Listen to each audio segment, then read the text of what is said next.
एक गांव में एक किसान था। किसान एक दिन अपने अनाज की कोठी में काम कर रहा था। काम करते करते हैं उसकी घड़ी कहीं खो गई। उसने कुछ देर तक अपनी घड़ी को ढूंढा। घड़ी नहीं मिली। मायूस हो गया, और मायूस होना सही भी था। उस घड़ी को किसान के पिताजी ने उपहार स्वरूप दी थी। उस घड़ी से किसान का काफी लगाव था।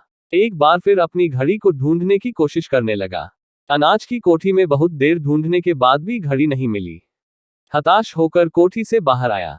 उसने देखा बाहर कुछ बच्चे खेल रहे हैं। उसके दिमाग में आइडिया चलने लगा। किसान ने सोचा, मैं अकेला अब तक ढूंढ रहा था, क्यों न इन बच्चों को भी घड़ी ढूंढने में लगा हूं।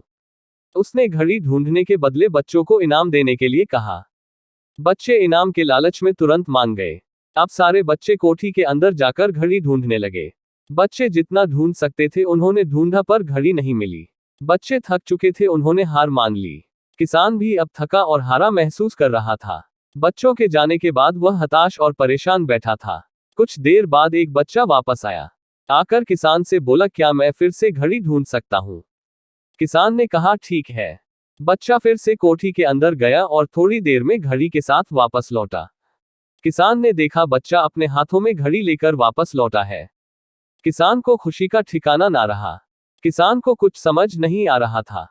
जिस घड़ी को उसने इतनी देर ढूंढा और इतने सारे बच्चों ने ढूंढा, उस समय वह घड़ी नहीं मिली, अब कैसे मिल गई? से पूछा, तुम्हें ये घड़ी कैसे मिली? बच्चे ने कहा, कोठी के अंदर जाकर वह एक जगह पर खड़ा हो गया और शांत वातावरण में घड़ी की टिक टिक सुनाई पड़ रही थी। मैंने घड़ी की टिक टिक की आवाज की दिशा में ढूंढना चालू किया और घड़ी मिल गई।